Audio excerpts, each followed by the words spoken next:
आज हम बात करते हैं एसएमई के लिए वर्किंग कैपिटल मैनेजमेंट के ऊपर। एसएमई यूनिट्स को सबसे ज़्यादा आज यदि कोई विकट समस्या है तो वह वर्किंग कैपिटल मैनेजमेंट की।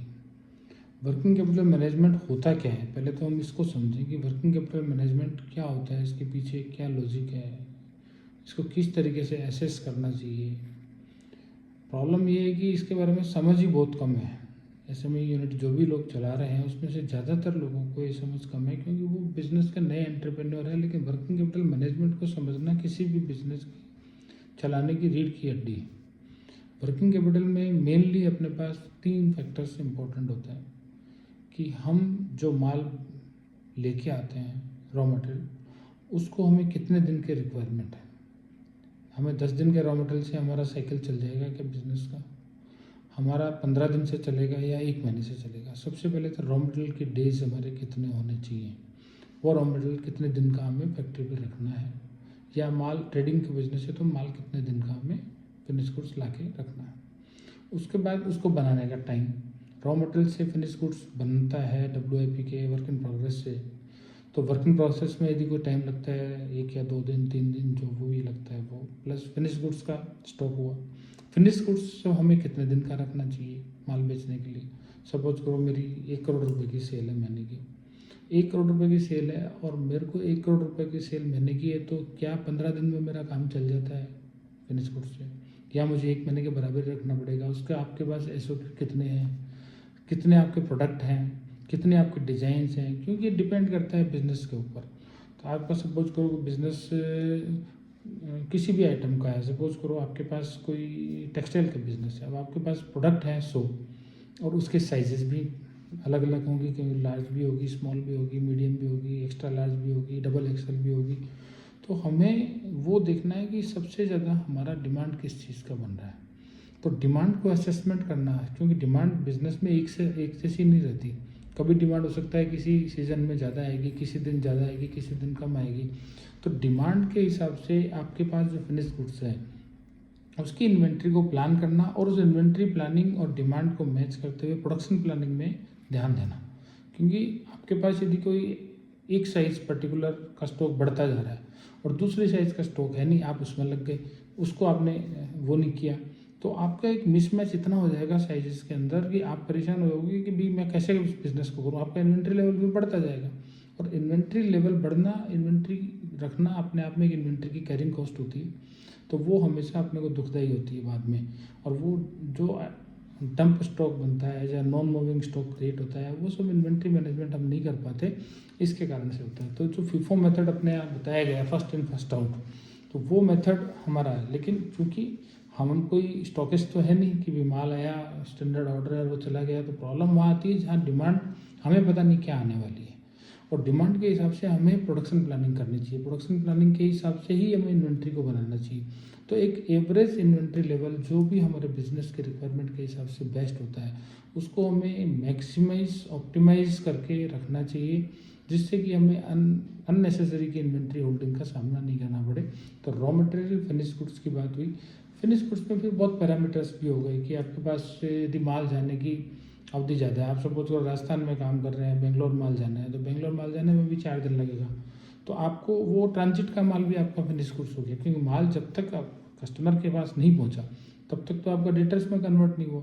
तो जिस दिन वो स्टॉक डेटर्स में कन्वर्ट होगा तब वो स्टॉक से छूटेगा और डेटर्स में हो जाएगा। तो फर्स्ट स्टेज आया रॉ मटेरियल का, दूसरा स्टेज आया फिर WIP का, तीसरा स्टेज आया फिनिश गुड्स का। तो इन्वेंट्री लेवल पे हमारे 3 स्टेज हो गए।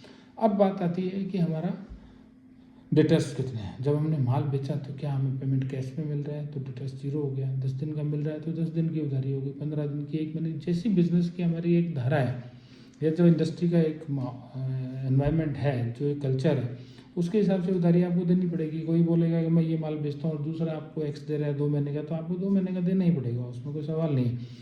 लेकिन आपका वो बिजनेस साइकिल के अंदर वो डेज काउंट हो गए। सपोज करो 30 दिन आपका उधारी है, तो 30 दिन की आपकी डेटर्स हो गए, 15 दिन का आपका फिनिश गुड्स है, 15 दिन का आपका रॉ मटेरियल है, तो आपका टोटल जो वर्किंग कैपिटल डेज हो गया वो हो गया 60 डेज।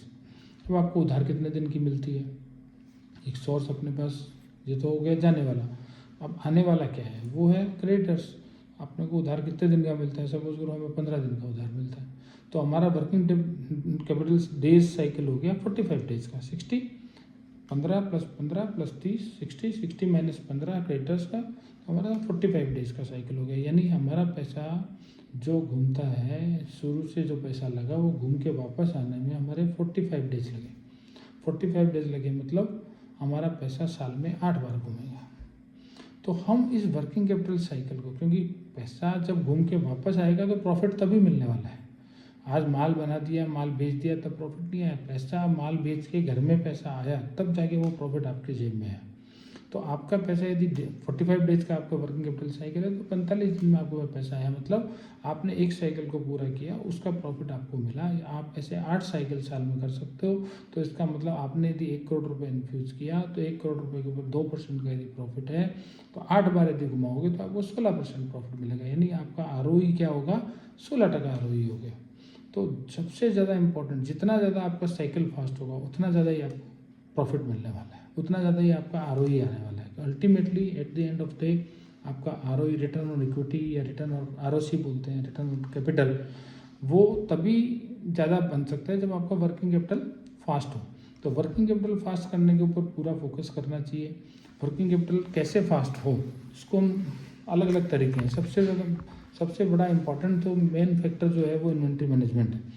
दूसरा, हम कितना टर्म्स पे काम कर सकते हैं। फिर दूसरा आपके पास डेटा कन्वर्ट हो गया। डेटा कन्वर्ट होने के बाद चैनल फाइनेंसिंग के थ्रू हम उसको फाइनेंसिंग करा के बैंकों से वो पैसा जल्दी ले सकते हैं। सपोज करो आज मैंने किसी को 5 लाख का माल दिया, मैंने उसकी चैनल फाइनेंसिंग बैंक से, अपने ही बैंक से करवा दी, तो वो पैसा 30 दिन की मेरी टर्म्स है, 30 दिन में लेकर मेरे को बैंक से पैसा आज ही मिल गया, तो मेरा वर्किंग कैपिटल साइकिल और फास्ट हो गया।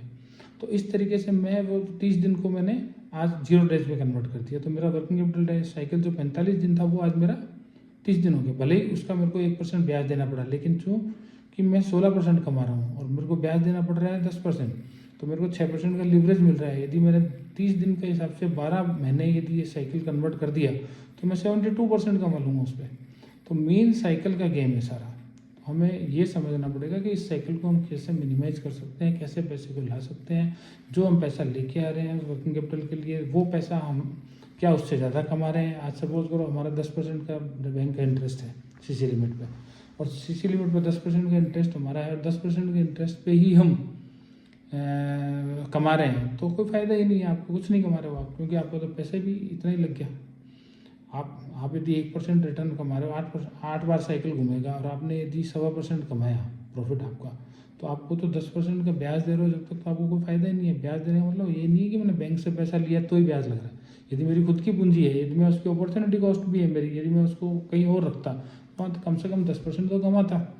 तो 10% से ज़्यादा यदि आप कमा रहे हो तो ही आपका प्रॉफिट है। और उस जो गैप है, यदि 16% कमा रहे हो तो 6% का गैप हो, 6% को गैप को आप जितना वर्किंग कैपिटल को रिड्यूस करते जाएंगे फाइनेंसिंग के थ्रू, उतना ही आप उस वर्किंग कैपिटल से, मैनेजमेंट से ज़्यादा कमाना शुरू कर देंगे। तो ये वर्किंग कैपिटल साइकिल को समझना बहुत ज़्यादा इंपॉर्टेंट है, और यहीं पे सब कुछ लिक्विडिटी का सारा चक्रा घूमता है। तो लिक्विडिटी उसी आदमी की इम्प्रूव होगी जो अपने वर्किंग कैपिटल मैनेजमेंट के ऊपर पूरा फोकस करेगा, अपने CRM मॉडल को इतना इम्प्रूव करेगा कि वो वर्किंग कैपिटल साइकिल को समझ सके। और वर्किंग कैपिटल के लिए एक एक दिन बड़ा इंपॉर्टेंट है। एक एक दिन की अल्टीमेटली जब टर्नओवर बढ़ता है तो एक एक दिन की बड़ी अपनी इंपॉर्टेंस हो जाती है। इसीलिए जिसका कैश फ्लो देखते हैं हम, क्या देखते हैं, इन्वेस्टर, मैं भी एक इन्वेस्टर हूँ, इन्वेस्टर पॉइंट ऑफ व्यू से सबसे ज़्यादा मैं जो देखता हूँ वो सबसे पहले ये देखता हूँ इसका वर्किंग कैपिटल साइकिल कितना बड़ा है, इसका ROC क्या आ रहा है, इसका EBITDA क्या आ रहा है। उस ROC EBITDA सारा का सारा खेल वर्किंग कैपिटल डेज पे आके कन्वर्ट हो जाता है। यदि मेरा पैसा 4 बार घूमता है साल में, मैं प्रॉफिट यदि 2% कमाता हूँ, तो मैं अल्टीमेटली 8% ही पैसा कमाना रहा हूँ मेरी इक्विटी में। मेरी जो पूंजी है उस पर मैं 8% ही कमा रहा हूँ। यदि मेरा वही पैसा मेरा साल में 12 बार घूमता है और 2% प्रॉफिट है, तो मैं वो 24% कमा रहा हूँ। तो ROC क्या आ रहा है वो इम्पोर्टेंट है। इसलिए हम देखते हैं कि वर्किंग कैपिटल साइकिल जिस भी कंपनी का कम होगा वो कंपनी ज़्यादा ग्रो करेगी, वो कंपनी फास्ट ग्रोथ पे ट्रैक पे जाएगी। उसके अलावा बहुत सी चीज़ें हैं। तो आज हम वर्किंग कैपिटल मैनेजमेंट के बारे में बात कर रहे हैं, तो इसलिए हर व्यक्ति को, हर बिजनेसमैन को, हर SME सेक्टर पे जो काम कर रहे हैं, बड़ी इंडस्ट्री में तो प्रोफेशनल बैठे हैं, लेकिन SME का एक प्रॉब्लम ये है कि वो ज़्यादा कॉस्ट अफोर्ड नहीं कर सकता, तो वो एक कंसल्टेंट के थ्रू राय लेके भी बात कर सकते हैं। हम सोचते हैं कि इससे राय लेंगे तो हम 10,000 रुपये लग जाएंगे, 15,000 रुपये लग जाएंगे, 20,000 रुपये फीस, 50,000 रुपये फीस ले लेगा, लाख रुपये फीस ले लेगा। लेकिन कोई लाख रुपये फीस लेके आपको यदि कोई मैनेजमेंट के बारे में, वर्किंग कैपिटल मैनेजमेंट का एक रास्ता निकाल के देता है, एक उसका वाया मीडिया निकाल के देता है, उसमें इम्प्रूवमेंट कैसे हो सकता है ये आपको समझाता है, तो वो फीस देने में मेरे हिसाब से कोई बुराई नहीं है। ऐसे कंसल्टेंट को आपको हायर करना चाहिए। आप उसको एम्प्लॉय नहीं रख सकते, चार्टर्ड अकाउंटेंट को आप एम्प्लॉयमेंट में नहीं रख सकते क्योंकि उसकी सैलरी ज़्यादा है, लेकिन आप उसको हायर तो कर सकते हो एज ए कंसल्टेंट। आप उनसे ओपिनियन लें और अपने वर्किंग कैपिटल के ऊपर पूरा फोकस करें। वर्किंग कैपिटल जितना ज़्यादा रिड्यूस होगा उतना ही आपका ROC, EBITDA और रिटर्न ऑन इक्विटी वो बढ़ता जाएगा। अगले वीडियो में बात करेंगे अपन दूसरे सब्जेक्ट। Thank you.